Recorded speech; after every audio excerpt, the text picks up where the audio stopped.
Étudions la stabilité pour un cas particulier, placement et des emprunts. Stabilité d'un algorithme de type point fixe. On appelle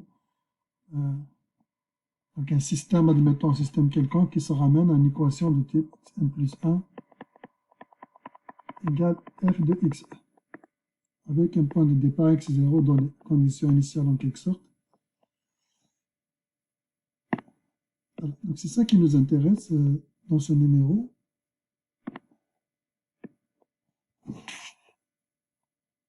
Donc cet exemple, il représente en fait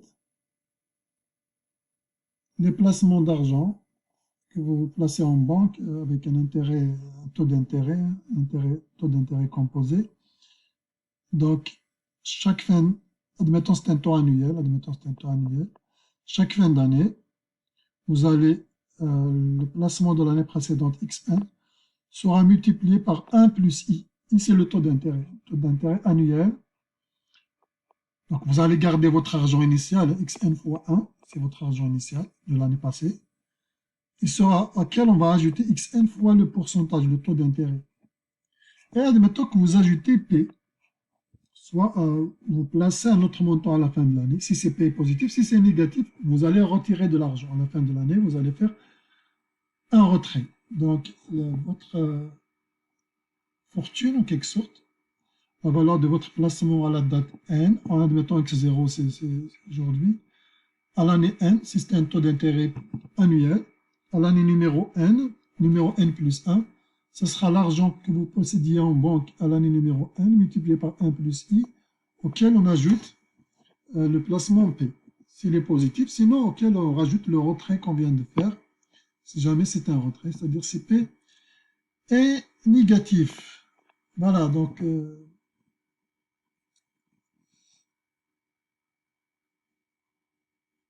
algébriquement, si on veut avoir la solution, c'est-à-dire s'il y a un point fixe pour ce système, on peut s'intéresser à ce qu'il y a une solution, parce qu'on voit que c'est un problème de type xn plus 1 égale f de xn.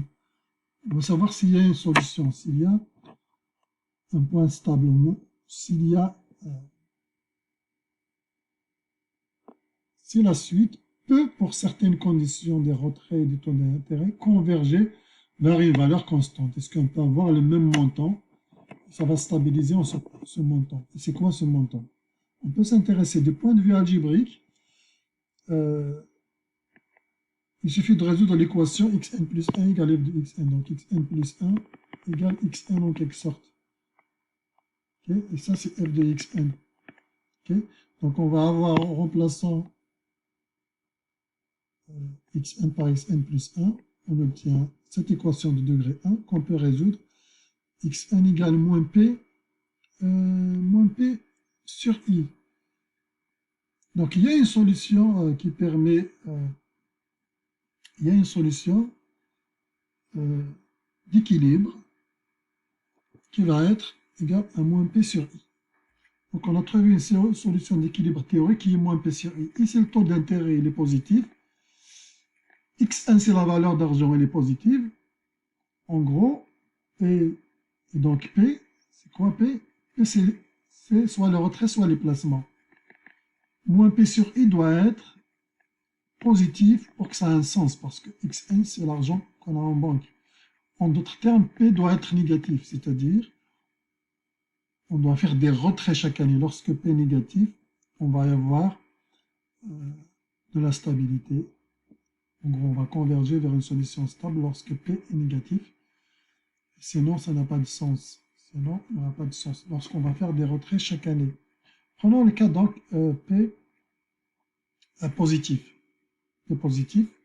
Donc chaque fin d'année, on reçoit à la fois des intérêts, en plus on ajoute à ça, on fait un placement constant. On va distinguer deux cas. Le deuxième cas, on fait un retrait négatif, c'est-à-dire un remboursement. Chaque année, on va retirer les intérêts, ou une partie des intérêts, ou bien une partie de notre capital.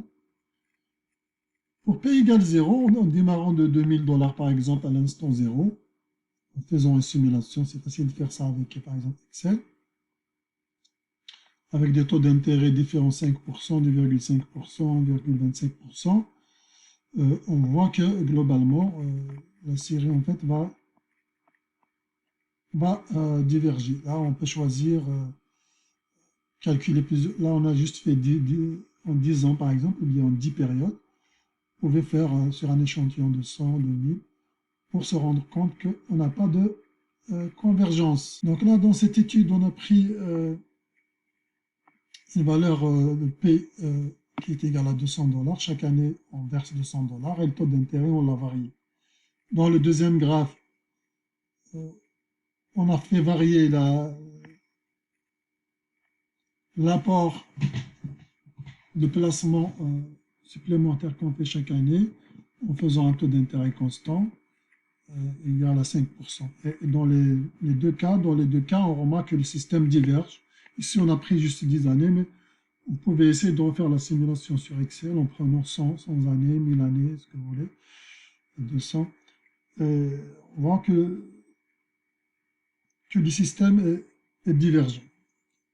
On voit que le système diverge pour les choix qu'on vient de faire. Pour un choix P de 200 et taux d'intérêt, mais ce sera pareil si on change le taux d'intérêt, on change le placement. C'est le reste positif. Voilà donc. Et bien évidemment, on voit plus le taux d'intérêt est élevé, le système diverge plus vite. Ça augmente rapidement ici. On voit que pour P égale 300, c'est la dernière courbe. Pour P égale 300, la croissance est plus rapide vers l'infini. Ici, pour le taux d'intérêt de 1,25, la croissance est plus importante. Donc, plus le taux d'intérêt est plus élevé, la croissance est rapide. Pareil pour le placement à la fin de l'année.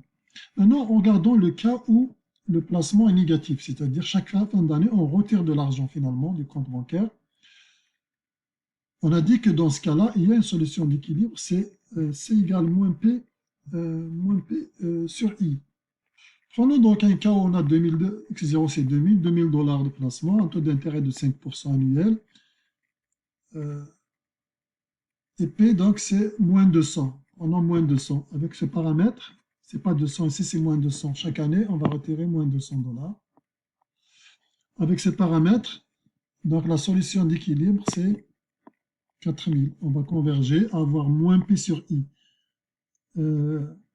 Moins P, donc P c'est moins 200, ça va être 200 sur le taux d'intérêt qui est égal à 0,05. Ça nous donne 4000 $, en quelque sorte. Voilà, on peut faire la simulation avec Excel. Si on décide de retirer donc 2000 $ chaque année, on démarre de 2000 et puis on reçoit des intérêts 5%. Donc la solution d'équilibre c'est 4000, cela veut dire avec ces paramètres, si on a 4000 $ en banque, ça va rester constant égal à 4000. Le montant des intérêts qu'on va recevoir va être égal au montant de la valeur de nos retraits. Okay. Donc en gros, si on démarre avec 4000 dès le départ, on met 4000, et bien ça va rester 4000. Donc. Par contre, si on démarre de 2000 ici, par exemple, on voit que on retire plus d'argent que ce qu'on gagne en intérêt. On peut essayer de voir ce qui se passe donc en faisant une simulation, en variant l'apport initial, la condition initiale. On s'aperçoit en fait que pour 4000, condition initiale, on a directement la solution d'équilibre, c'est-à-dire le montant d'intérêt qu'on reçoit finalement chaque année égale exactement au retrait qu'on fait chaque année. Chaque fin d'année, on fait un retrait égal au montant d'intérêt reçu. Donc l'argent, la quantité, notre capital en banque reste inchangé.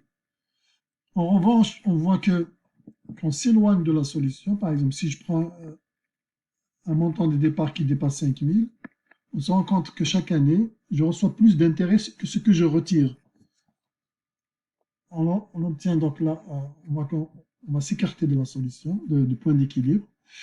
Et pareil, si on met un placement qui est plus petit que 4000, 3000 $ par exemple, chaque année, on retire plus que ce qu'on reçoit en intérêt. Donc, on va s'éloigner de la solution. À partir d'un moment donné, on ne va plus pouvoir retirer 200 $ puisqu'il ne va pas rester 200 $ dans le compte, il va rester moins de 200 $. Donc, qu'est-ce qui est écrit ici? On remarque que la solution d'équilibre C égale 4000 est une solution répulsive. Donc, dès qu'on s'éloigne légèrement de cette solution, toute la suite va s'éloigner. Il faut vraiment démarrer à 4000 pour s'assurer que la suite va rester à 4000. Mais si on prend une valeur légèrement décalée, eh ben, on va s'éloigner de cette solution. Donc si on prend x0 différent de 4000, la suite x1 s'éloigne de la valeur de son équilibre.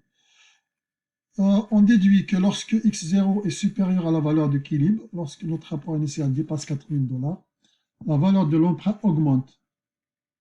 La valeur de l'emprunt augmente. Non, ici, on ne parle pas d'emprunt. Ici, on ne parle pas d'emprunt. La valeur de notre capital augmente parce que on retire moins que ce qu'on reçoit comme d'intérêt à la fin de l'année. Donc, la valeur de notre capital en banque augmente.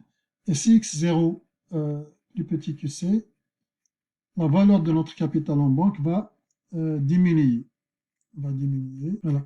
Admettons maintenant ce que j'ai parlé sur le placement. Admettons que ce n'est pas un placement, c'est un emprunt. C'est le même principe qui s'applique. Donc, j'ai emprunté de l'argent de la banque.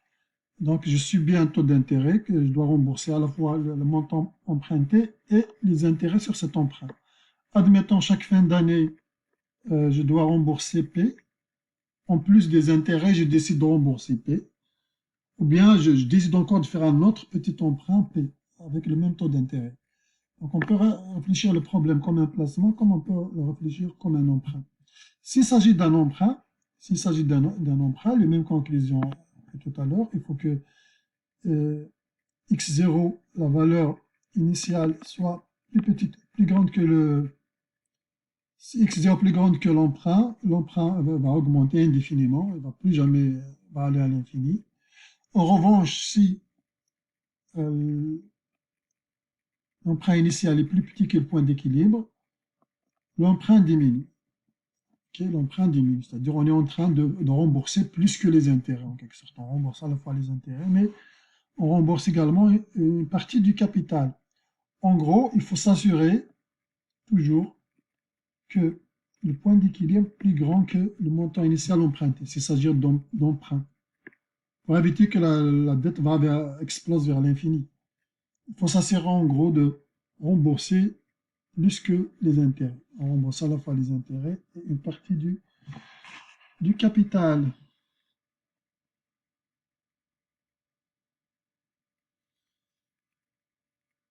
Exemple 2.2. Dans cet exemple, on emprunte 500 $ à taux mensuel cette fois-ci, 1% d'intérêt par mois. Et on fait des remboursements de 100 $ par mois. Okay. Déterminez le montant restant de votre emprunt chaque mois et la valeur du dernier paiement.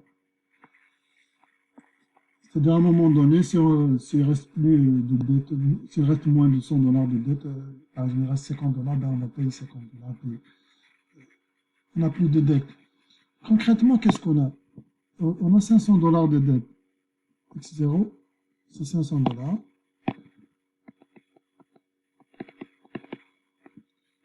X1, c'est égal à quoi? 500 $ à la fin du premier mois. 500 $, on a toujours les 500 $, sauf si on les a remboursés. Fois 1, ils sont toujours là, plus I. Maintenant, notre dette est augmentée de 500 fois I. I, c'est le pourcentage. I égale 0,01. Donc, égale 1%. À la fin du premier mois, on a égal 500 fois 1,01. C'est ça la valeur de notre dette. Mais on décide quand même de rembourser, de ne pas laisser la dette se cumuler comme ça à l'infini. On décide de rembourser une partie à la fin. Donc, admettons, on va mettre une dette en négatif. Donc, on va mettre une 500 pour dire c'est une dette. Et le remboursement, on va dire c'est 100. On va poser 100 $ comme remboursement. Donc, ici, on va créer les choses comme ça. Donc, notre dette, au départ, x0, c'est moins 500. Négatif pour dire que c'est une dette. Donc, notre capital, au départ, c'était moins 500. Et ainsi de suite. Donc, là, on peut avoir la valeur ici approchée. Hein.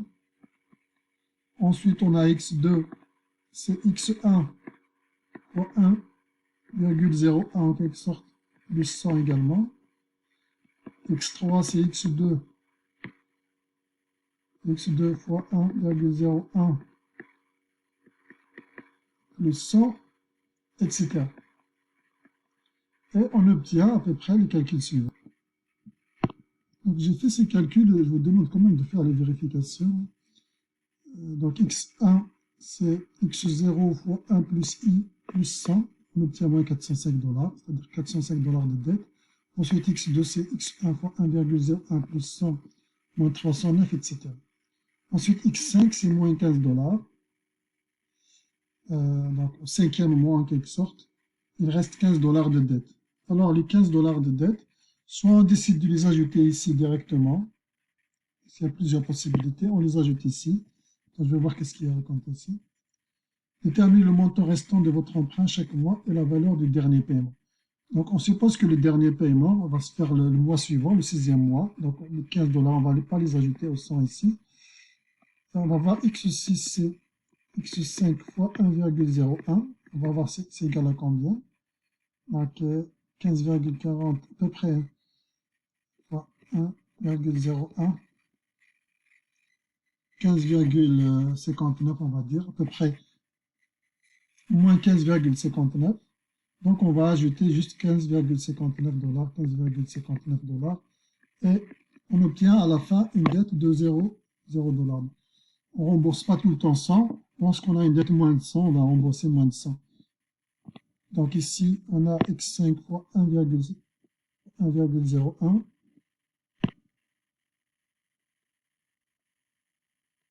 Ça donne à peu près moins 15,59. Et c'est ça le montant qu'on rembourse à la fin dans cette situation. Voilà, donc petit exemple de finance en quelque sorte.